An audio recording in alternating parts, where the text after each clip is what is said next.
Good morning to all of you. My self Nadul Trivedi. हम इस video में डिस्कस करेंगे about the IC Golaknath case of polity. IC Golaknath case जो कि है पॉलिटी से रिलेटेड, हम इस केस में डिस्कस करेंगे कि जो राइट टू प्रॉपर्टी जो हमारा फंडामेंटल राइट हुआ करता था, उसे हम लोगों ने फंडामेंटल राइट में अब हम लोग क्यों नहीं शामिल करते हैं एज अ फंडामेंटल राइट। धीरे धीरे धीरे धीरे धीरे धीरे धीरे जो उस टाइम की गवर्नमेंट हुआ करती थी, वहाँ से बहुत सारे जो इश्यूज़ हमारे हुआ करते थे, जो आज़ादी के टाइम, जो इंडिपेंडेंस के टाइम इश्यूज़ क्रिएट हुए, जैसे कि 1950 में हमारा कॉन्स्टिट्यूशन बना, लेकिन 1951 में ही पहला केस आ गया। 1951 में ही पहला हमारा केस आ गया, सांकरी प्रसाद केस था और केशवानंद भारती केस। ये सब सारे मेजर केसेस थे जिनकी वजह से फंडामेंटल राइट्स जो थे, वो जैसे राइट टू प्रॉपर्टी, ये सब हमारे कॉन्स्टिट्यूशन में नहीं रहा। ऐसा ही एक केस है आईसी गोलकनाथ केस, ये भी प्रॉपर्टी से रिलेटेड था। इसीलिए इस केस में आईसी गोलकनाथ एक नेम हुआ करता है।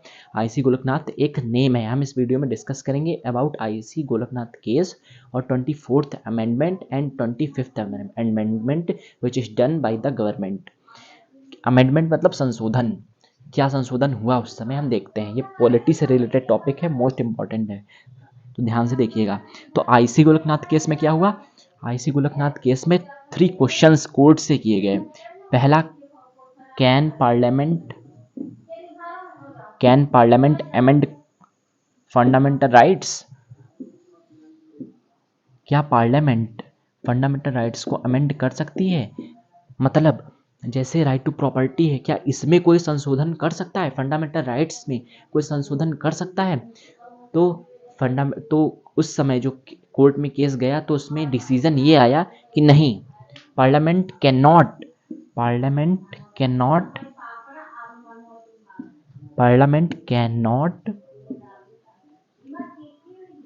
amend fundamental rights।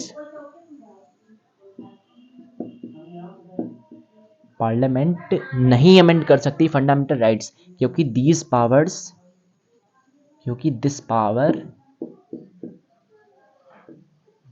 To amend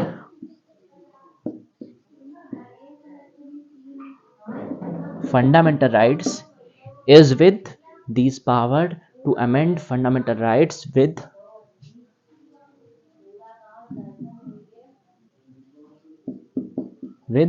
constituent assembly। उन्होंने कहा हाँ कि तो कॉन्स्टिट्यूएंट असेंबली की पावर है। हाँ, जो उस समय कॉन्स्टिट्यूएंट असेंबली जो ड्राफ्टिंग कमेटी बैठी थी, तो उसकी पावर्स थी ना, वो जैसा कॉन्स्टिट्यूशन बना गए, अब उसमें हम संशोधन फंडामेंटल राइट्स में क्यों करें? यही उस समय की कोर्ट का कहना था। इसीलिए उन्होंने ये डिसीजन लिया कि यहाँ जो पार्लियामेंट है, जो उस टाइम की गवर्नमेंट है, वो कोई भी डिसीजन फंडामेंटल राइट्स से रिलेटेड नहीं ले सकती है। फिर क्या हुआ?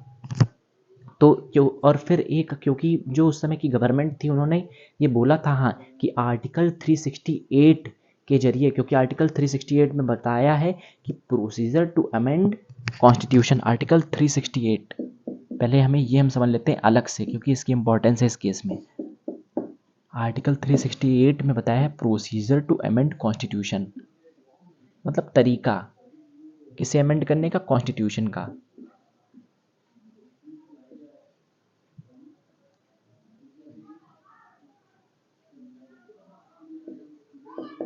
प्रोसीजर टू अमेंड कॉन्स्टिट्यूशन, इसमें विस्तार से बताया गया है कि कॉन्स्टिट्यूशन में कैसे संशोधन किया जा सकता है। आर्टिकल 368 में ध्यान रखिए, इसमें पावर टू अमेंड कॉन्स्टिट्यूशन नहीं लिखा है, प्रोसीजर लिखा हुआ है।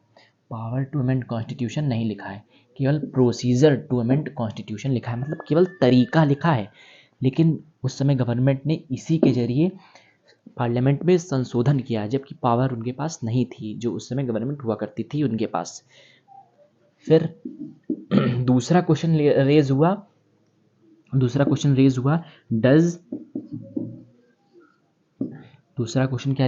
डज पार्लियामेंट, जो टर्म अमेंडमेंट था, does term amendment is under 13 clause 3। इसका मतलब क्या है, अभी मैं समझाऊंगा विस्तार से।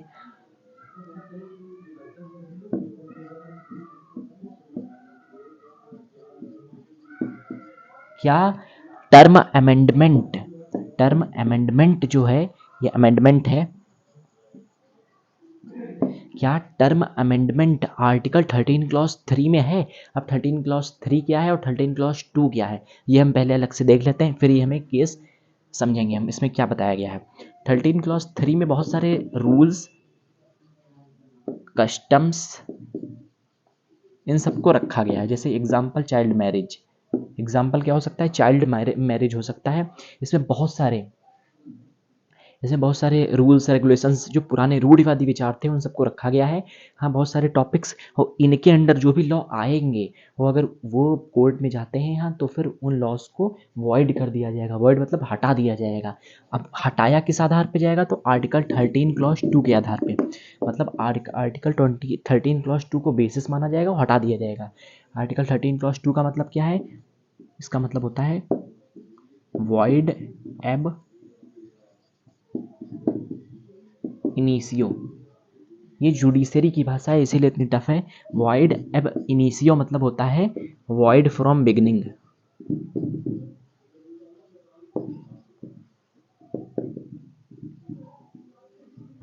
वॉइड फ्रॉम बिगनिंग, इसका मतलब है void from beginning.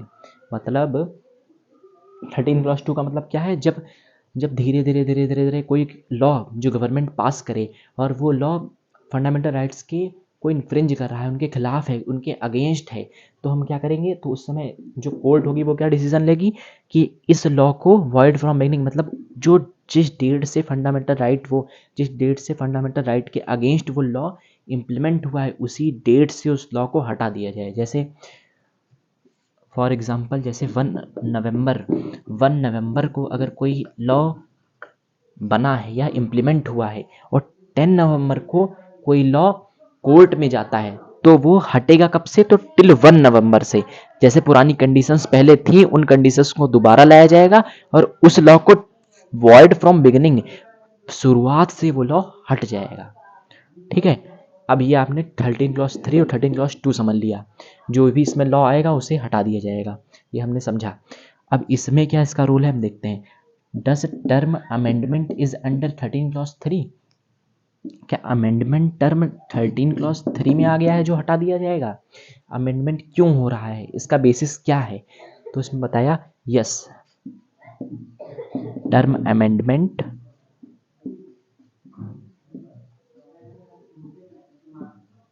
Does term amendment is under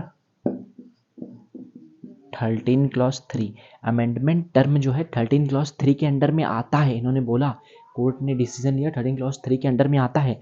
और क्या इन्होंने बताया कि 13 क्लॉज 3 के अंडर में ये आ रहा है, और जब भी ये इन्फ्रिंज करेगा, इट इन्फ्रिंज मतलब कोई भी लॉ जो इन्फ्रिंज या फिर अगेंस्ट होगा फंडामेंटल राइट्स के, तो क्या होगा, तो क्या होगा 13 क्लॉज 2 को बेसिस माना जाएगा। तो द लॉ के, मैं मार्कर बदल लेता हूँ,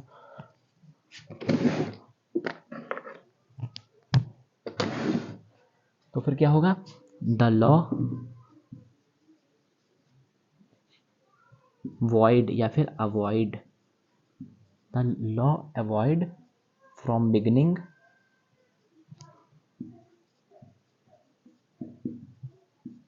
ये क्या है, ये 13 क्लॉज 2 है। 13 क्लॉज 2 मतलब आर्टिकल 13 क्लॉज 2, ये इसका मतलब है कि जब भी कोई भी लॉ जिसमें अमेंडमेंट, मतलब जो ये टर्म अमेंडमेंट है ये इसके अंडर में आता है 13 क्लॉज 3 की, ये पूछा गया तो कोर्ट ने कहा हाँ आता है, और कोई भी लॉ जो इसके अंडर में आ जाएगा तो उसे, और फंडामेंटल राइट्स को इन्फ्रिंज करेगा, तो उसे 13 क्लॉज 2 को बेसिस मान करके उस लॉ को हटा दिया जाएगा।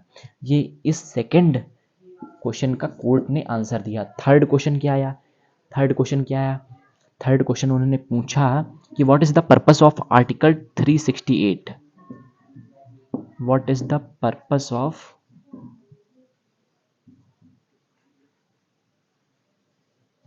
आर्टिकल 368, आर्टिकल 368 का पर्पस क्या है, हम ये देखते हैं। तो यहाँ पे हम डिस्कस करेंगे आर्टिकल 368 का पर्पस, उस टाइम गवर्नमेंट ने क्या, उस टाइम कोर्ट ने क्या बताया।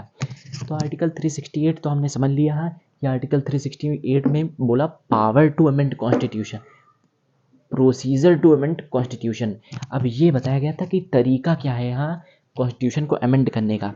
तो जो कोर्ट थी उन्होंने बोला कि मैंने इसमें बताया गया है इस आर्टिकल में कि प्रोसीजर तरीका है, पावर थोड़ी ना है, तो पार्लियामेंट इसे अमेंड नहीं कर सकती। पार्लियामेंट अमेंड जो है कॉन्स्टिट्यूशन को नहीं कर सकती क्योंकि यहाँ पे प्रोसीजर लिखा हुआ है। तो इसी से अब यहाँ से अराइज हुआ, किसका अराइज हुआ, ये तो डिसीजन ले लिया कोर्ट ने कि does not grant any power, क्या does not grant power, does not grant power to the parliament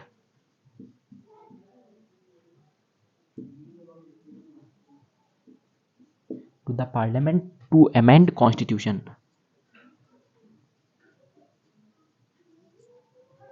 to amend constitution।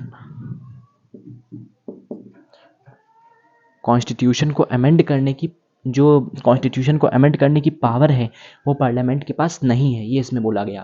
Parliament के पास पावर नहीं है कॉन्स्टिट्यूशन की को अमेंड करने की, इसमें बताया गया। किसमें, इस केस में, आईसी गोलकनाथ केस में आर्टिकल 368 से ये उन्हें पावर नहीं मिलती है।